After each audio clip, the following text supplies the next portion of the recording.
परमेश्वर के दैनिक वचन।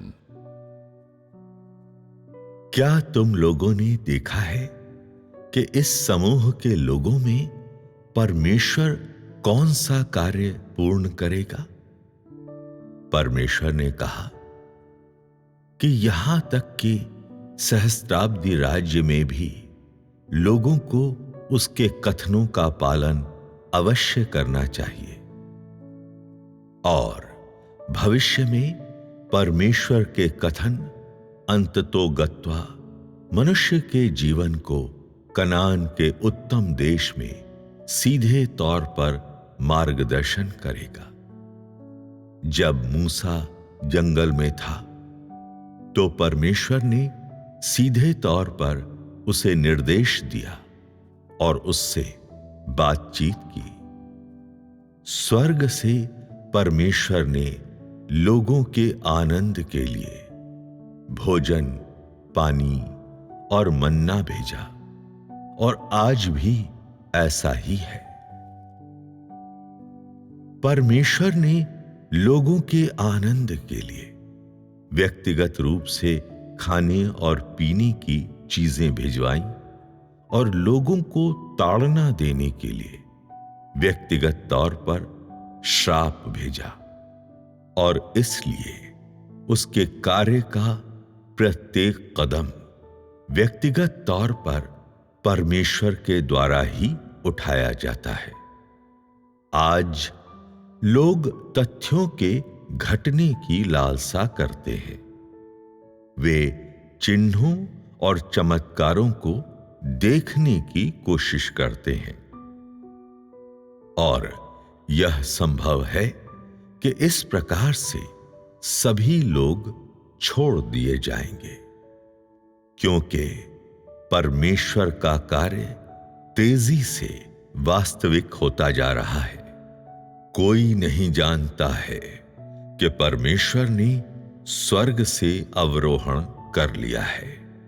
वे अभी भी इस बात से अनभिज्ञ हैं कि परमेश्वर ने स्वर्ग से भोजन और शक्तिवर्धक पेय भिजवाए हैं, मगर परमेश्वर वास्तव में विद्यमान है, और सहस्त्राब्दी राज्य के जोशपूर्ण दृश्य जिनकी लोग कल्पना करते हैं, वे भी परमेश्वर के व्यक्तिगत कथन हैं। यह सत्य है, और केवल यही पृथ्वी पर परमेश्वर के साथ राज करना है। परमेश्वर के साथ पृथ्वी पर राज करना देह को उद्धृत करता है। जो देह का नहीं है वह पृथ्वी का नहीं है, और इसलिए वे सभी जो तीसरे स्वर्ग में जाने पर ध्यान केंद्रित करते हैं, ऐसा व्यर्थ में करते हैं। एक दिन जब संपूर्ण विश्व परमेश्वर के पास वापस लौट जाएगा, तो संपूर्ण विश्व में उसके कार्य का केंद्र परमेश्वर की वाणी का अनुसरण करेगा। और कहीं कुछ लोग पौन करेंगे, कुछ लोग विमान लेंगे, कुछ लोग समुद्र पार करने के लिए नाव लेंगे, और कुछ लोग परमेश्वर के कथनों को प्राप्त करने के लिए लेजर का उपयोग करेंगे। हर कोई प्रेममय होगा और शोकाकुल होगा। वे सभी परमेश्वर के निकट आएंगे और परमेश्वर की ओर जमा हो जाएंगे, और सभी परमेश्वर की आराधना करेंगे, और यह सब परमेश्वर के कर्म होंगे। इस बात को स्मरण रखें, परमेश्वर और कहीं फिर से कभी भी आरंभ नहीं करेगा।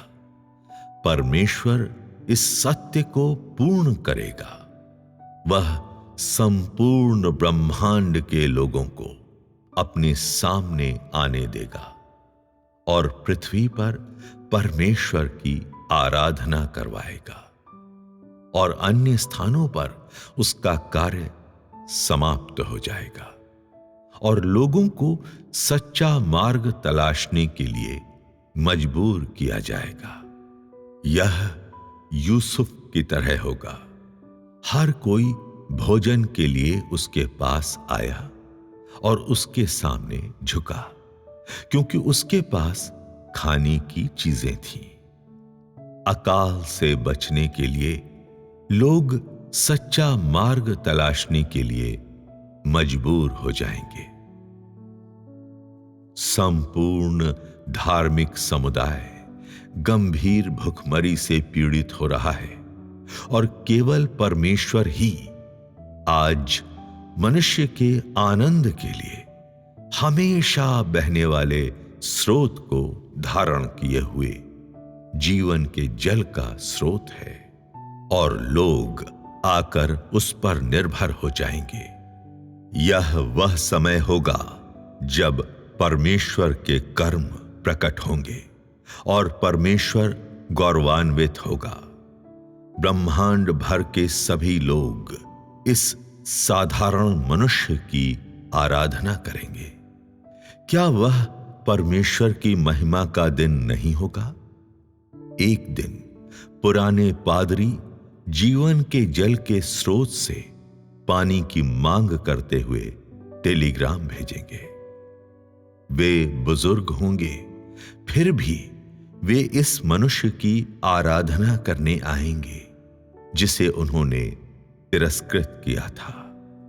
अपने मुंह से वे स्वीकार करेंगे और अपने हृदय से वे भरोसा करेंगे।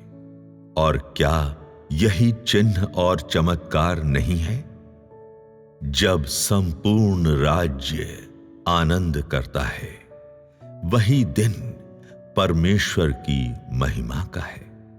और जो कोई भी तुम लोगों के पास आता है और परमेश्वर के शुभ समाचार को स्वीकार करता है, वह परमेश्वर द्वारा धन्य किया जाएगा। और ये देश तथा ये लोग परमेश्वर द्वारा धन्य और देखभाल किए जाएंगे। भविष्य की दिशा इस प्रकार होगी। जो लोग परमेश्वर के मुख से कथनों को प्राप्त करेंगे, उनके पास पृथ्वी पर चलने के लिए मार्ग होगा। और चाहे वे व्यवसायी या वैज्ञानिक या शिक्षक और उद्योगपति हों, जो लोग परमेश्वर के वचनों के बिना हैं, उनके लिए एक कदम चलना भी बहुत कठिन होगा और वे सच्चे मार्ग पर चलने के लिए मजबूर हो जाएंगे। यही है वह जो सत्य के साथ तू संपूर्ण संसार में चलेगा। सत्य के बिना तू कहीं नहीं पहुंचेगा का अर्थ है। सत्य इस प्रकार है, संपूर्ण ब्रह्मांड को आदेश देने और मानव जाति को शासित करने और जीतने के लिए परमेश्वर मार्ग का उपयोग करेगा, जिसका अर्थ है उसके समस्त वचन। लोग हमेशा उन साधनों में एक बड़े पलटाव की आशा करते हैं जिनके द्वारा परमेश्वर कार्य करता है। स्पष्ट तौर पर कहें तो यह वचन के माध्यम से है कि परमेश्वर लोगों को नियंत्रित करता है और वह जो कहता है उसे तुम्हें पूरा अवश्य करना चाहिए, चाहे तुम्हारी ऐसा करने की इच्छा हो अथवा ना हो। यह एक कर्म संबंधी सत्य है और इसका सभी के द्वारा पालन किया जाना चाहिए, और इसलिए भी यह निष्ठुर है और सभी को अवश्य ज्ञात होना चाहिए।